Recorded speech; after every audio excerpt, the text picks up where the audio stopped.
warahmatullahi wabarakatuh. Waalaikumsalam warahmatullahi wabarakatuh.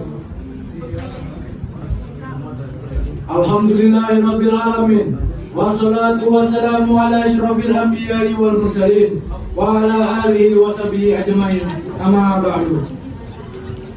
Pertama-tama marilah kita panjatkan puja dan puji syukur kita hanya kepada Allah Subhanahu wa taala yang masih memberikan kita semua banyak nikmat sehat, nikmat waktu luang, nikmat iman dan nikmat Islam, sehingga kita semua dapat berkumpul di acara yang insyaallah mulia ini. Tidak lupa tentu salawat serta salam mari kita curahkan kepada Nabi kita, Nabi Muhammad SAW, karena telah membawa kita semua dari zaman jahiliyah zaman kebodohan menuju zaman yang terang benderang yang insya Allah diridhoi oleh Allah Subhanahu wa taala. Seperti yang kita semua rasakan saat ini, semoga kita semua masuk dalam golongan yang menerima syafaatnya kelak di hari akhir, di hari kiamat nanti. Amin ya rabbal alamin. Pada hari yang cerah kali ini, izinkan saya untuk menyampaikan materi yang berkaitan dengan sholat sebagai tiang agama kita. Sebagai seorang muslim, kita tentu tahu bahwa sholat adalah kewajiban bagi seorang mukmin. Rasulullah bahkan pernah bersabda bahwa sholat adalah sebagai tiang agama. Tiang agama ini diibaratkan rumah atau fondasi yang kokoh. Apabila sebuah rumah atau bangunan memiliki tiang atau fondasi yang kokoh, maka rumah tersebut akan tetap kokoh berdiri.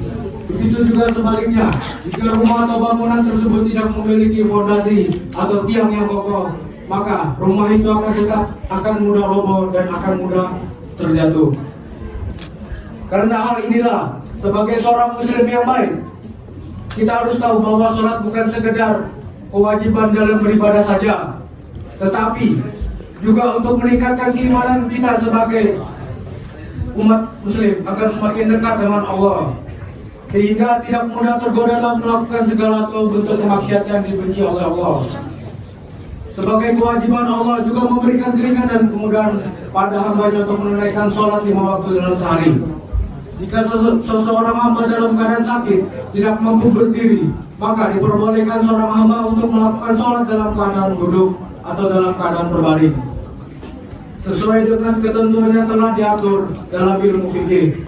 Rasulullah SAW pernah bersabda bahwa jika manusia mengetahui pahala yang didapatkan jika melakukan sholat subuh dan asar, maka setiap manusia akan mendatangi dan melaksanakan sholat tersebut, meskipun harus meranggap dari perkataan Rasulullah ini.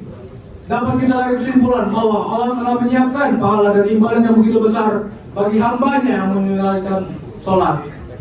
Perlu kita ketahui teman-teman sekalian, bahwa sholat tidak hanya menjadi suatu kewajiban bagi seorang mukmin, akan tetapi juga menjadi bukti keimanan seseorang pada Allah.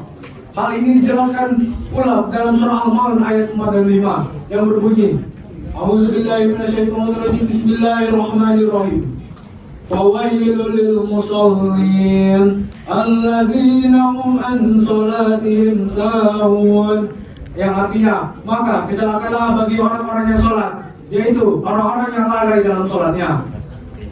Seorang muslim yang tidak mengerjakan sholat, maka orang tersebut akan celaka serta rugi. Karena ketika seorang melaksanakan sholat dengan baik, maka amalan-amalan yang lainnya akan ikut baik pula juga.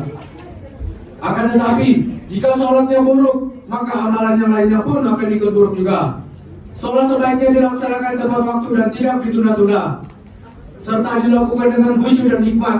Ketika Anda telah mendengarkan kumandang azan, segeralah kawan-kawanku untuk melaksanakan sholat di masjid ataupun melaksanakan sholat di rumah.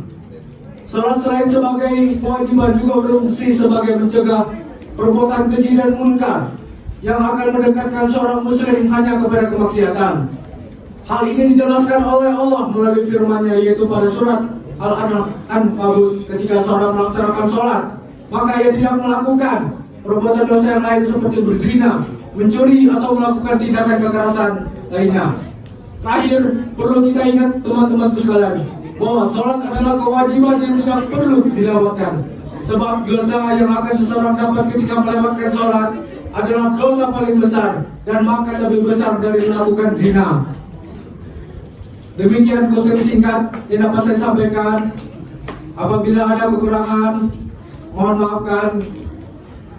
Dari hal yang buruk hanya datang dari saya dan hal yang baik datang dari Allah. Sekian dari saya. Assalamualaikum warahmatullahi wabarakatuh. Waalaikumsalam warahmatullahi wabarakatuh.